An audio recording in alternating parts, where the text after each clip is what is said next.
Halo guys, Assalamualaikum, selamat pagi. Perkenalkan nama saya Aris Haron dari kelas 105. Di sini saya akan membuat video vlog tentang materi virus COVID-19 dalam rangka memenuhi tugas vlog biologi kelas 10 tentang materi virus. Sebelumnya, tahukah kamu apa yang dimaksud dengan virus? Virus adalah makhluk hidup yang bersifat parasit sebab membutuhkan inang sebagai tempat hidupnya, hingga kemudian menyebabkan penyakit bahkan kematian pada makhluk lain. Virus dapat dikatakan makhluk hidup dan juga dapat dikatakan benda mati. Kenapa virus dapat dikatakan makhluk hidup? Virus dapat dikatakan makhluk hidup karena memiliki asam nukleat dan dapat berkembang biak pada sel hidup. Dan virus juga dapat dikatakan benda mati karena dapat dikristalkan. Adapun ciri-ciri dari virus yaitu diantaranya 1. Bersifat aseluler atau bukan sel. 2. Tidak memiliki sitoplasma atau protoplasma. 3. Memiliki salah satu asam nukleat, RNA atau DNA. Bentuk virus diantaranya, yang pertama ada batang, yang kedua ada oval atau peluru, yang ketiga filamen atau benang, yang keempat persegi banyak atau polihedral, yang kelima seperti huruf T.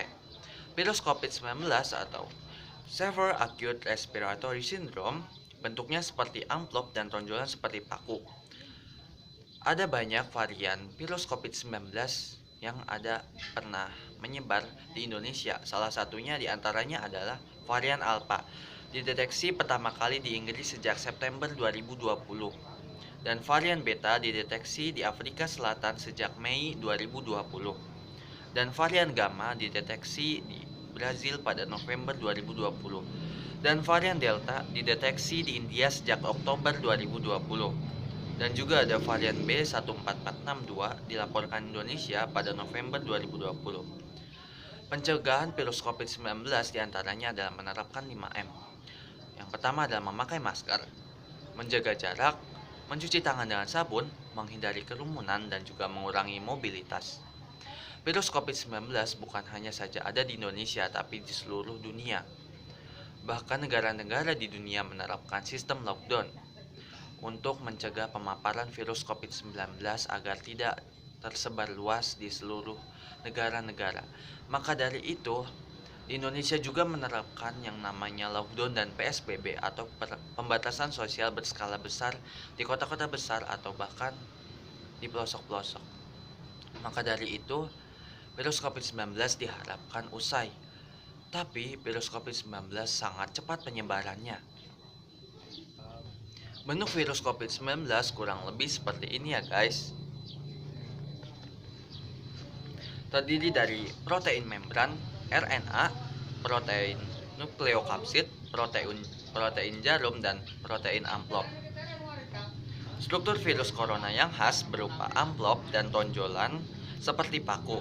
Amplop pada struktur virus corona adalah lapisan lipid ganda yang terdiri atas protein penyusun, membran atau N, envelope atau E, dan spike atau S. Protein E atau envelope dan M atau membran sangat penting dalam membentuk selubung dan mempertahankan struktur virus corona. Struktur virus corona rata-rata memiliki 74 S atau spike di permukaannya, sedangkan dalam amplop tersimpan protein nukleokapsid atau N yang melindungi informasi genetik RNA virus. Amplop M dan N melindungi virus corona saat berada di luar inang. WHO mengakui penularan COVID-19 via udara. Bukti baru 6 Juli tahun 2020. 239 ilmuwan dari 32 negara kirim surat terbuka kepada Organisasi Kesehatan Dunia atau WHO, World Health Organization. Bukti baru partikel virus COVID-19 atau SARS-CoV, penyebab COVID-19 yang mengandung bisa menginfeksi orang yang menghirupnya.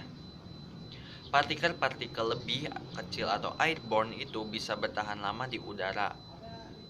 WHO didesak perbarui protokol kesehatan COVID-19 terkait penyebarannya lewat udara atau airborne. Sebelumnya, WHO sebut virus corona COVID-19 menular lewat percikan atau droplet dari mulut atau hidung saat seseorang batuk, bersin, atau bahkan berbicara. Penjelasan WHO pada tahun 2020, tanggal 9 Juli. WHO mengakui virus corona COVID-19 dapat bertahan lama di udara dalam ruang tertutup dan bisa menyebar antar manusia. WHO rilis kajian transmisi SARS-CoV-2 penyebab COVID-19. Pencegahannya kembali diulang, yaitu pakai alat pelindung. Ini menurut WHO ya guys. Dan seperti masker atau face shield. Tetap jaga jarak 1-2 meter. Ventilasi udara, karena bisa masuk lewat ventilasi udara. Maka ventilasi udara itu penting untuk diperhatikan agar virus corona tidak masuk melalui ventilasi tersebut. Terus jangan terlalu lama di ruangan tertutup atau yang ber-AC. Bersihkan diri dan ganti pakaian usai bepergian, karena ditakutkannya ketika kita keluar rumah, maka virus corona tersebut menempel di baju kita. Maka dari itu kita harus mengganti baju atau pakaian kita dan langsung mencucinya dengan sabun. Karena takut virus corona tersebut menempel dan akhirnya kita terpapar akibat virus corona yang menempel di baju. Penularan virus COVID-19 terjadi secara 3 cara, yaitu penularan secara langsung. Penularan secara langsung terjadi melalui droplet atau percikan-percikan halus liur yang dilontarkan orang ketika batuk, bersin, atau bicara dengan orang terdekat dalam jarak 1-2 meter. Dan juga ada penularan secara tidak langsung, misalkan kontak kita ketika tangan memegang pegangan pintu. Bisa saja orang terpapar virus COVID-19 memegang pintu tersebut dan virus corona masih menetap di situ, di pegangan pintu tersebut.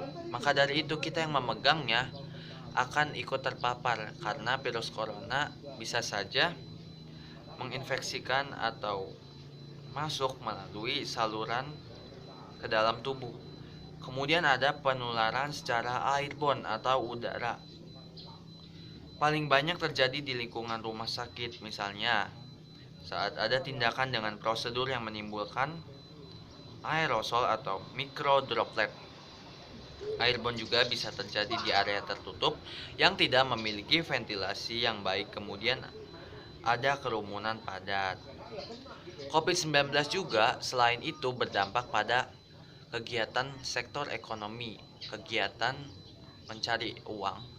Para pedagang-pedagang juga, para toko-toko, bahkan toko-toko besar seperti agen atau bahkan swalayan atau mal-mal semuanya ditutup. Itu mengurangi pendapatan mereka karena mereka hanya bisa berdagang di rumah atau bahkan mereka berhenti bekerja.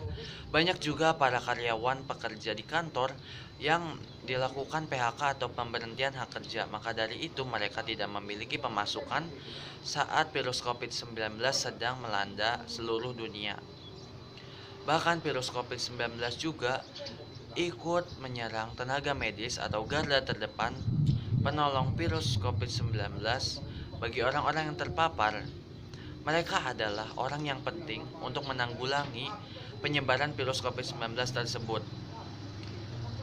Diharapkan para orang-orang yang terpapar virus COVID-19 yaitu dapat melakukan isolasi mandiri atau stay at home ya guys, atau di rumah aja. Bahkan pertama-tama virus COVID-19 ada di Indonesia melakukan 14 hari di rumah aja atau stay at home selama 2 minggu. Dan virus corona juga berdampak sekali pada kegiatan belajar mengajar di sekolah. Maka dari itu, banyak sekolah yang melakukan sistem daring atau dalam jaringan. Namun, sistem daring tersebut tidak efektif bagi pembelajaran karena banyak sekali para siswa yang tidak belajar di rumah dan tidak mengerjakan tugas, lebih sering atau mengutamakan bermain game terlebih dahulu atau bahkan melalaikan tugasnya. Jadi dapat dikatakan bahwa pembelajaran di rumah tidak efektif bagi kegiatan belajar mengajar.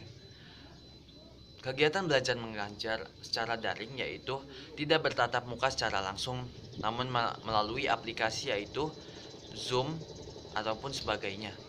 Dan tugas-tugas yang diberikan melalui GCR atau Google Classroom.